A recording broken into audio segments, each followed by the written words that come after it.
Hello friends, welcome to ultra DP channel. நாம் இப்போ பார்க்க போகிற டாபிக் ஜனவரி 1, 2025 முதல் அமலுக்கு வர இருக்கின்ற புதிய விதிகளை பற்றி தான் நம்ம இந்த வீடியோவில் பார்க்க போகிறோம்.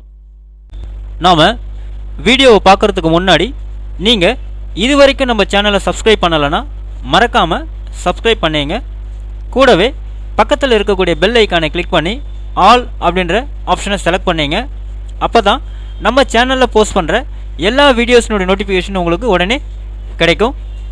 வீடியோவை ஸ்கிப் பண்ணாமல் முழுசாக பாருங்கள். வாங்க நம்ம வீடியோவை பார்க்கலாம்.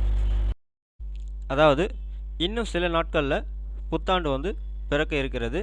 பொதுவாகவே புதிய மாதம் தொடங்கும் போதும் ஒவ்வொரு புதிய மாதம் தொடங்கும் போதும் சில புதிய விதிகள் அமலுக்கு வர்றது வழக்கமாக இருக்குது. அதே மாதிரி இந்த ஆண்டு துவக்கத்தில், அதாவது 1/1/2025 புத்தாண்டில் சில புதிய விதிகள் அமலுக்கு வர இருக்கிறது. ஸோ அது என்னென்ன விதிகள் அப்படின்றத நம்ம இப்போ ஒன் பை ஒன்னாக பார்க்கலாம். ஸோ என்னென்ன விதிகள் அமலுக்கு வருது அப்படின்னு பார்த்தீங்கன்னா, எல்பிஜி சிலிண்டர் விலை, கார் விலைகள், ஓய்வூதிய விதிகள், அமேசான் பிரைம் மெம்பர்ஷிப்பு, யூபிஐ 123 விதிகள் மற்றும் எஃப்டி விதிகள் இதில் அடங்கியிருக்கு. ஃபஸ்ட்டு பார்த்தீங்கன்னா எல்பிஜி சிலிண்டர் விலை.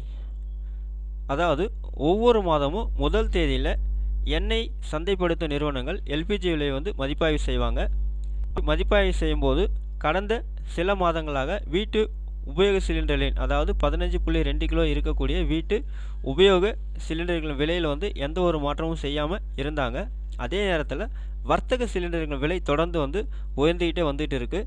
சர்வதேச சந்தையில் கச்சா எண்ணெய் விலை பேரலுக்கு $73.58 இருப்பதனால ஜனவரி தொடக்கத்தில், அதாவது வர்த்தக எல்பிஜி சிலிண்டர் விலையில் மாற்றம் ஏற்படலாம் அப்படின்னு சொல்லியிருக்காங்க. ரெண்டாவது பார்த்தீங்கன்னா கார் விலை உயர்வு அப்படின்னு சொல்லியிருக்காங்க.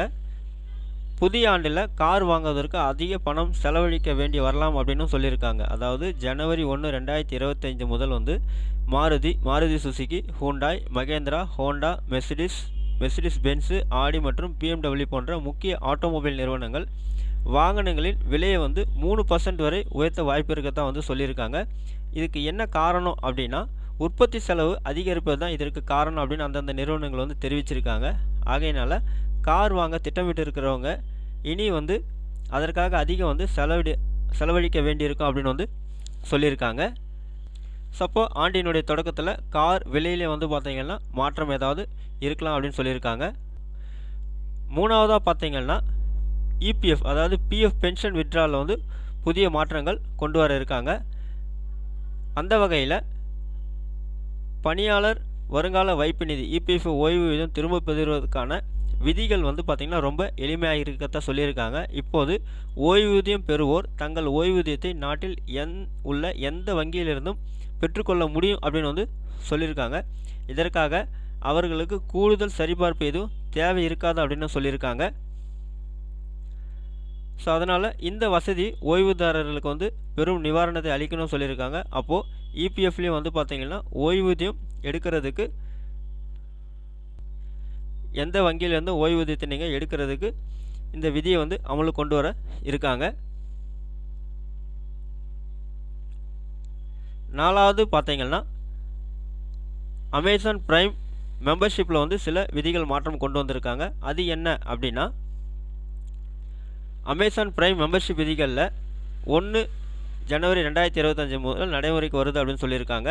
அந்த விதிகளின்படி பிரைம் வீடியோவை ஒரு பிரைம் கணக்கிலிருந்து 2 டிவிகளில் மட்டும்தான் நீங்கள் ஸ்ட்ரீம் செய்ய முடியும்னு சொல்லியிருக்காங்க.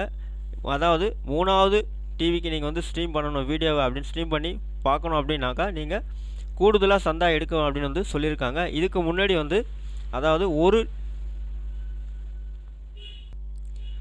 பிரைம் கணக்கிலிருந்து 5 டிவிகளுக்கு நீங்கள் வீடியோ ஸ்ட்ரீம் செஞ்சு பார்க்கலாம் அப்படின்னு இருந்தது. இப்போ அதை குறைச்சி ஒரு பிரைம் கணக்கில் இருந்து நீங்கள் 2 டிவிக்கு மட்டும்தான் நீங்கள் வீடியோவை ஸ்ட்ரீம் பண்ணி பார்க்க முடியும் சொல்லியிருக்காங்க.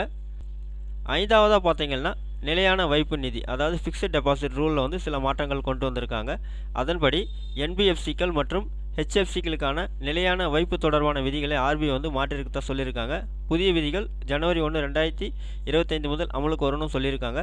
இந்த மாற்றங்களின் கீழ் டெபாசிட்டுகளின் பாதுகாக்க உறுதி செய்ய தேவையான சில விதிமுறைகள் செய்யப்பட்டிருக்கதா சொல்லியிருக்காங்க. பொதுமக்களிடமிருந்து டெபாசிட்டுகளை எடுத்துக்கொள்வது, லிக்விட் அசெட்டின் ஒரு பகுதியை பாதுகாப்பாக வைத்திருப்பது மற்றும் வைப்புகளை காப்பீடு செய்வது போன்ற மாற்றங்கள் இதில் அடங்கும் அப்படின்னு வந்து சொல்லியிருக்காங்க. கடைசியாக பார்த்தீங்கன்னா யூபிஐ 123 பேயின் புதிய பரிவர்த்தனை வரம்பில் வந்து மாற்றங்கள் கொண்டு வந்து இருக்காங்க. அதாவது ஃபீச்சர் ஃபோன் பயனாளர்களுக்கான இந்திய ரிசர்வ் வங்கி ஆர்பிஐ அறிமுகப்படுத்திய யூபிஐ 123 பே சேவையில் பரிவர்த்தனை வரம்பு அதிகரிக்கப்பட்டுள்ளதுன்னு சொல்லியிருக்காங்க. முன்னதாக இந்த சேவையின் கீழ் அதிகபட்சமாக 5000 ரூபாய் பரிவர்த்தனை செய்ய வரம்பு இருந்தது. இப்போ வந்து பார்த்தீங்கன்னா அந்த வரம்பு 5000லேருந்து 10,000 அதிகரிக்கப்பட்டுள்ளதாக சொல்லியிருக்காங்க. ஸோ இதுவும் வந்து ஜனவரி 1 அமலுக்கு வரும் அப்படின்னு வந்து சொல்லியிருக்காங்க. இந்த வீடியோ உங்களுக்கு பிடிச்சிருந்தா லைக் பண்ணுங்கள். அது மட்டும் இல்லை, இந்த வீடியோவை நிறைய பேருக்கு ஷேர் பண்ணுங்கள், கமெண்ட் பண்ணுங்கள். மறக்காமல் நம்ம சேனலை சப்ஸ்கிரைப் பண்ணுங்க. மீண்டும் ஒரு நல்ல வீடியோவில் சந்திப்போம். நன்றி, வணக்கம்.